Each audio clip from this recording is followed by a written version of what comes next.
L'enfant peut se retrouver comment dans ça? Il ne peut pas se retrouver. Chez la maman, on lui dit, tu peux faire ceci. Il va chez son papa, on lui dit le contraire. C'est vraiment difficile d'éduquer un enfant seul, surtout pour les femmes.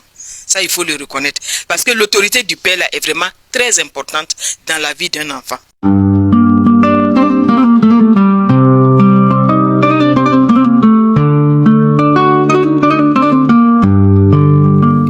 Vivre seul avec un enfant, ce n'est pas facile. Pour une bonne éducation de l'enfant, généralement, il faut que les parents soient ensemble. Maintenant, quand on se retrouve seul, parfois ce n'est vraiment pas aisé. Donc, il faut vraiment établir des règles claires. Il ne faut pas qu'il y ait de confusion. Il faut faire beaucoup attention aux règles vraiment qu'on va donner à l'enfant.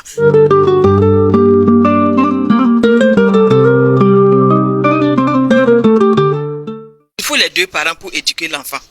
Mais maintenant, quand on se retrouve seul, supposons que l'enfant, par exemple, soit avec sa maman. C'est elle qui a la garde de l'enfant. Le papa n'est pas là. Alors que l'autorité, par exemple, du père est vraiment très importante dans la vie de l'enfant. La présence du père est importante dans la vie de l'enfant. Donc, ça fait que l'éducation risque effectivement de changer. Donc, c'est à elle de faire attention et de faire de telle sorte que, malgré que le papa ne soit pas là, qu'elle puisse communiquer avec lui, voilà, pour pouvoir effectivement donner une certaine éducation à l'enfant et que l'enfant ne sente pas trop l'absence de son papa.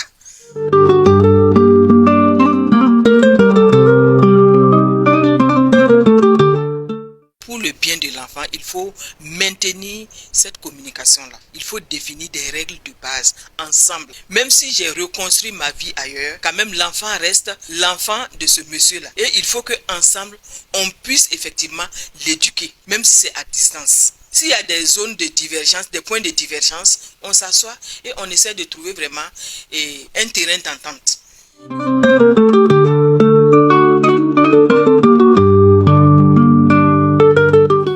L'enfant va se retrouver dans une confusion totale parce que finalement, il ne sait pas quelle valeur intégrer. Surtout si les valeurs diffèrent. Quelle est la valeur que lui, il doit intégrer? Et l'enfant sera déséquilibré. Sur le plan émotionnel, il sera déséquilibré. Et quelquefois même sur le plan mental. Chez la maman, on lui dit, tu peux faire ceci. Il va chez son papa, on lui dit le contraire. L'enfant peut se retrouver comment dans ça? Il ne peut pas se retrouver.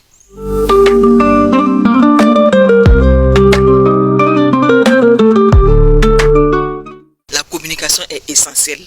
Voilà des gens qui ne vivent plus ensemble, qui sont séparés. Donc, il faut qu'ils aient du temps pour communiquer. Il faut qu'ils aient du temps pour s'entendre sur les valeurs à transmettre à cet enfant-là. Les valeurs que cet enfant-là doit intégrer. Parfois, c'est un peu difficile parce que si, effectivement, ils se sont remariés, vous allez voir que les conjoints de part et d'autre là, ça peut poser problème. Parce que le fait de communiquer toujours avec son ex, généralement, ça va susciter de la jalousie, etc. Il faut communiquer avec les conjoints, leur faire comprendre un nombre de choses parce qu'il faut qu'ils acceptent cela.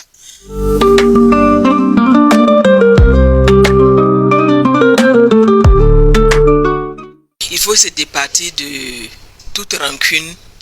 Il faut se départir de toute haine. Voilà pourquoi on avait dit entre-temps que après le divorce là, il faut faire un travail sur soi-même. Penser réellement ses blessures. Parce que quand on pense ses blessures, on n'a plus rien, on ne garde plus rien de négatif en soi. Parce qu'il faut être serein. Il faut réellement avoir une paix intérieure pour pouvoir bien éduquer cet enfant-là, pardon. Si les parents ne s'entendent pas, ce n'est pas bon. Voilà. Parce que l'enfant va subir les conséquences de ce divorce-là.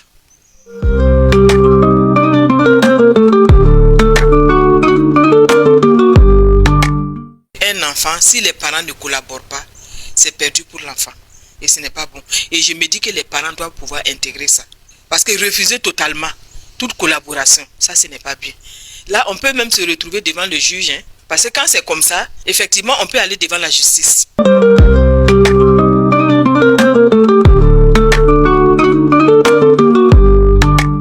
Généralement, vous allez voir, c'est des enfants qui sont rebelles.